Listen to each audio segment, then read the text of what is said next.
نحمده ونصلي على رسوله الكريم اما بعد فاعوذ بالله من الشيطان الرجيم بسم الله الرحمن الرحيم رب اشرح لي صدري ويسر لي امري واحلل عقدة من لساني يفقهوا قولي۔ آج سے ہم انشاءاللہ ایک نیا موضوع شروع کر رہے ہیں اخلاق کا۔ جیسا کہ ہم جانتے ہیں کہ ہمارے دین میں تین چیزیں جو ہیں وہ بہت بنیادی ہیں، جس میں نمبر ایک عقائد ہیں۔ تو اس کتاب کا پہلا حصہ جو ہے وہ عقائد کے متعلق جو بحثیں تھی ان پر مشتمل تھا، جس میں اسلام، ایمان اور اسی طرح کی دیگر چیزیں۔ دوسرا حصہ جو ہمارے دین کا بہت اہم ہے وہ عبادات ہیں۔ تو حج تک ہم نے نماز، روزہ، حج، زکوٰۃ وغیرہ کے بارے میں پڑھا اور ان کے بارے میں جانا۔ اگرچہ ہم جانتے تو ہیں، ان چیزوں سے واقف ہیں، لیکن پھر بھی ایک شعوری جاننے میں اور ایک وراثتی طور پر جاننے میں بہت بڑا فرق ہوتا ہے۔ دین کا تیسرا حصہ جو ہے وہ اخلاق اور معاملات سے متعلق ہے، جس کا تعلق انسانوں کے ساتھ ہوتا ہے، یعنی دوسرے انسانوں کے ساتھ۔ سب سے پہلی چیز جیسے ایمان ہے یا عقیدہ ہے، تو وہ انسان کے اپنے اندر ہوتا ہے، یعنی دل میں ہوتا ہے، اور یعنی اس کی بنیاد جو ہے، اگرچہ وہ پھر ہماری عبادات اور اخلاق اور معاملات میں ظاہر ہوتا ہے، لیکن اس کی جو اصل حیثیت ہے وہ جڑ اور بنیاد کی سی ہے، جو دل میں مقام پکڑتی ہے، یہ دل میں جگہ پکڑتی ہے۔ اس کے بعد عبادات ہیں جن کا براہ راست تعلق اللہ سبحانہ وتعالیٰ کے ساتھ ہے، اس میں بندوں کا کوئی عمل دخل نہیں ہے۔ ہماری جو نماز اور قربانی اور سب کچھ ہے وہ اللہ ہی کے لیے، قل ان صلاتی ونسکی ومحیای ومماتی للہ رب العالمین۔ تو عبادت خاص اللہ کے لیے، اور اس کے بعد جو یعنی گویا ایک طرح سے یہ کہنا مقصود ہے کہ عبادات میں انسان کا اللہ تعالیٰ کے ساتھ تعلق زیادہ مضبوط ہوتا ہے۔ پھر آ جاتا ہے معاملہ اخلاق اور معاملات کا، تو اس کا تعلق انسانوں کے ساتھ ہوتا ہے زیادہ تر، اور آج سے ہم اس نئے موضوع کو شروع کر رہے ہیں، اور پہلا ٹاپک ہمارا اخلاق ہی کا ہے۔ یہ لکھتے ہیں کہ اخلاق سے مراد باہمی سلوک ہے، یعنی ہم انسانوں کے ساتھ آپس میں ایک دوسرے کے ساتھ کیسا سلوک اور کیسا رویہ اور کیسا طریقہ اختیار کرتے ہیں۔ اخلاق اس برتاؤ کا نام ہے جو روز مرہ کی زندگی میں ایک آدمی دوسرے آدمی کے ساتھ کرتا ہے۔ برتاؤ یعنی لین دین، معاملہ۔ اس اخلاق کا اصول کیا ہو، یعنی کیسا ہو یہ؟ اس کا سادہ اصول یہ ہے کہ تم دوسروں کے لیے وہی چاہو جو تم اپنے لیے چاہتے ہو۔ یہ ہے اخلاق کی روح، کہ تم دوسروں کے لیے وہی چاہو جو اپنے لیے چاہتے ہو۔ اور نبی صلی اللہ علیہ وسلم نے تو واضح طور پر فرما دیا ہے، ایک حدیث میں آتا ہے کہ کوئی شخص تم میں سے مومن ہو ہی نہیں سکتا حتی یحب لأخیہ ما یحب لنفسہ، یہاں تک کہ وہ اپنے بھائی کے لیے وہی پسند نہ کرے جو وہ اپنی ذات کے لیے پسند کرتا ہے۔ تو دیکھا جائے تو اس کا تعلق بھی جا کر ایمان ہی سے ملتا ہے۔ اصل میں ایمان کی مثال جو ایک بیج کی سی ہے، جو دل میں ڈالا جاتا ہے، تو اس کے بعد پھر اس کی جو مختلف شاخیں نکلتی ہیں اور اس کے جو مختلف برانچز ہوتی ہیں، ان میں باقی سارا دین کور ہوتا ہے۔ لیکن دین کے نام پر کی جانے والی کوئی بھی ایکٹیویٹی ایسی نہیں جس کا تعلق کہیں نہ کہیں جا کر ایمان سے نہ ملتا۔ جیسے ایک درخت ہوتا ہے تو اس کی بنیاد اور جڑ کے علاوہ کچھ چیزیں تنے کی حیثیت رکھتی ہیں، پھر اس کی شاخیں ہوتی ہیں، پھر اس کے پتے، پھل، پھول، اور پھر آگے اس سے بیج پھوٹتے ہیں، یعنی بیج نکلتے ہیں۔ تو بہرحال اخلاق بھی اسی وقت بہترین اخلاق ہو سکتا ہے جب اس کا پھول جو ہے وہ ایمان کے پودے سے یا ایمان کے بیج سے پھوٹا ہو۔ تم دوسروں کے لیے وہی چاہو جو تم اپنے لیے چاہتے ہو۔ تم دوسروں کے ساتھ ویسا ہی برتاؤ کرو جیسا برتاؤ تم اپنے لیے پسند کرتے ہو۔ اگر انسان اس اصول کو سامنے رکھے تو کبھی کسی کے ساتھ برا کر ہی نہیں سکتا۔ ہر آدمی جانتا ہے کہ وہ میٹھے بول کو پسند کرتا ہے، اس لیے ہر آدمی کو چاہیے کہ وہ دوسروں سے بولے تو میٹھے انداز میں بولے، ہر آدمی چاہتا ہے کہ دوسرا اس کی راہ میں کوئی پرابلم کھڑا نہ کرے، اس لیے ہر آدمی کو چاہیے کہ وہ دوسروں کی راہ میں کوئی پرابلم کھڑا کرنے سے اپنے آپ کو بچائے۔ ہر آدمی چاہتا ہے کہ دوسرے لوگ اس کے ساتھ ہمدردی اور تعاون کا معاملہ کریں، اس لیے ہر آدمی کو یہ کرنا چاہیے کہ جب بھی اس کا سابقہ دوسروں سے پڑے وہ ان سے ہمدردی اور تعاون کا معاملہ کرنے کی کوشش کرے، یعنی ان کے ساتھ کوآپریشن کرے۔ اخلاق کا یہ معیار انتہائی سادہ اور فطری ہے، یعنی یہ کوئی بہت بڑا فلسفہ نہیں ہے، کوئی ایسی مشکل بات نہیں کہ جو سمجھ میں نہ آئے، یا کوئی ایسی گتھی نہیں جو سلجھائی نہ جا سکے، اس میں کوئی الجھاؤ نہیں۔ ایک ہی کرائیٹیریا، ایک ہی معیار ہے کہ اپنے آپ کو دوسرے کی جگہ رکھ لو۔ یہ اتنا سادہ ہے کہ ہر آدمی اس کو جان سکتا ہے، خواہ عالم ہو یا جاہل، حتیٰ کہ ایک اندھا یا معذور آدمی بھی نہایت آسانی کے ساتھ یہ سمجھ سکتا ہے کہ کیا چیز اس کے لیے پسندیدہ ہے اور کیا چیز ناپسندیدہ۔ اس حدیث نے انسانی اخلاق کا ایسا معیار دے دیا ہے، ایسا کرائیٹیریا دے دیا ہے کہ جس کو سمجھنے سے کوئی شخص بھی عاجز نہیں ہو سکتا، کوئی انکار ہی نہیں کر سکتا، یہ کہہ ہی نہیں سکتا کہ مجھے یہ بات سمجھ میں نہیں آ رہی، کیونکہ اپنے بارے میں جاننا تو سب سے آسان چیز ہے کہ انسان کو پتا ہے، اور ہر ایک کو پتا ہے کہ وہ انسان کو کیا پسند اور کیا پسند نہیں۔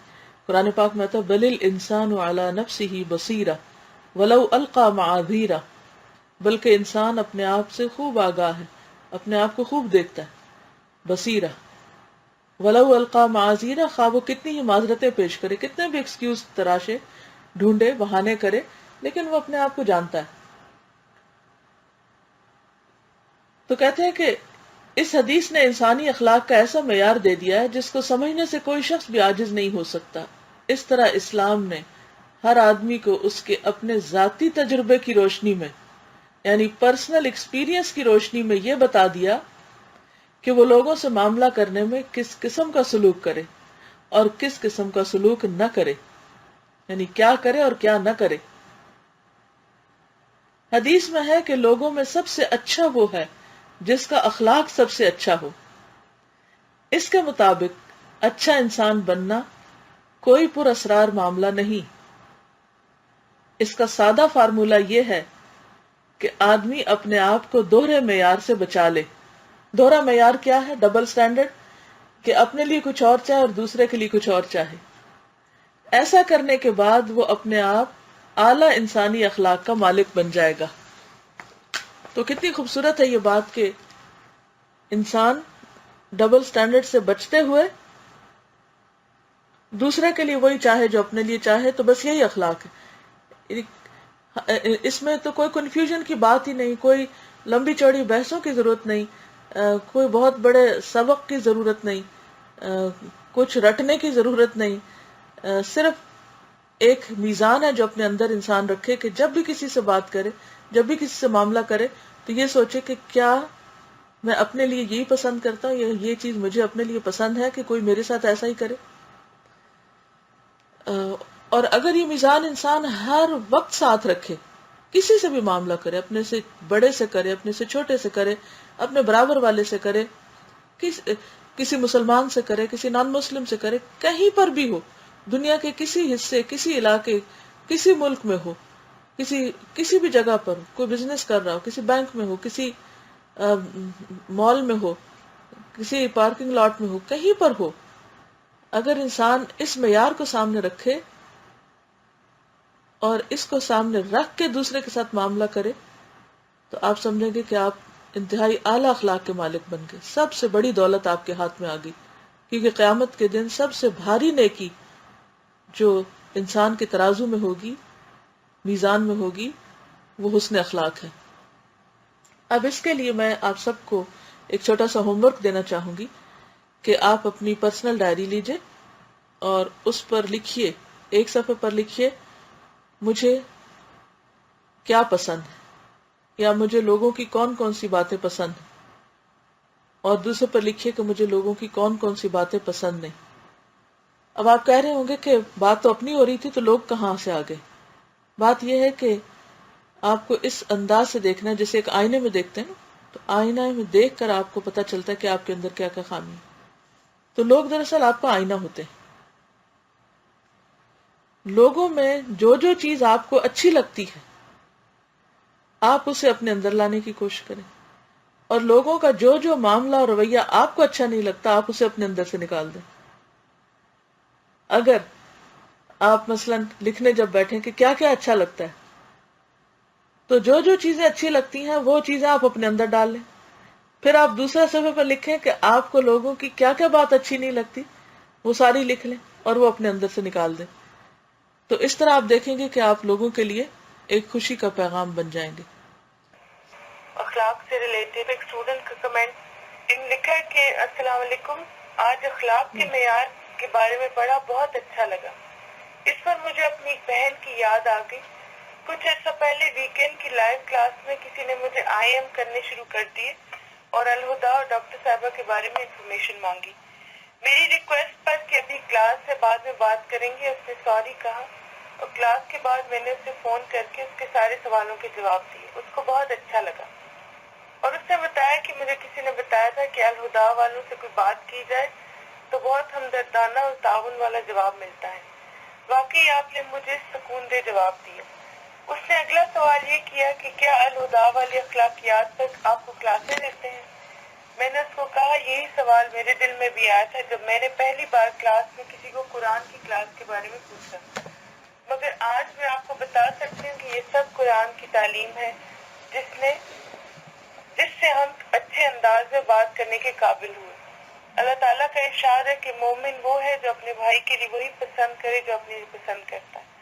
میں اس بات کا شکر ادا نہیں کر سکتی کہ رب نے مجھے گھر بیٹھے دین اور دنیا کی تعلیم دی. میرے سب استاذوں کو جزاک اللہ خیر. وَإِيَّاكُمْ. اللہ تعالیٰ ہمیں واقعی صحیح معنوں میں بااخلاق بنائے. تو ہم آج کا ٹاپک شروع کرتے ہیں. آئی ہوپ کہ آپ سب نے لسٹ بنائی ہوگی ان چیزوں کی جو آپ کو دوسروں میں اچھی نہیں لگتی ہیں، جن کی وجہ سے آپ اریٹیٹ ہوتے ہیں. مثلا کسی کا زور سے دروازہ بند کرنا، چیخ چلا کر بولنا، ابرپٹ بات کرنا، اور اسی طرح کی دوسری چیزیں. تو مجھے امید ہے کہ ہم سب ان باتوں کا خود بھی خیال رکھیں گے کہ ہم کسی دوسرے پر ایسا کام نہ کریں کہ جو اس کے لیے تکلیف کا باعث ہو. یہی ایک بہترین معیار اور کرائیٹیریا ہے جس پر ہم اپنے آپ کو بھی پرکھ سکتے ہیں. تو اللہ کرے کہ واقعی ہمارا اخلاق ایسا ہو جو اللہ سبحانہ و تعالیٰ کو پسند آ جائے، اور پھر ہم لوگوں کے لیے بھی تکلیف اور اذیت کا باعث نہ بنے. اللہ تعالیٰ ہماری نیتوں کو درست کرے، ہمارے عمل کو درست کرے، ہمارے اخلاق کو درست کرے، اور ہمارے لیے عمل کرنا آسان کر دے. وآخر دعوانا ان الحمد للہ رب العالمین. سبحانک اللہم وبحمدک، نشہد ان لا الہ الا انت، نستغفرک ونتوب الیک. السلام علیکم ورحمۃ اللہ وبرکاتہ. وعلیکم السلام ورحمۃ اللہ وبرکاتہ.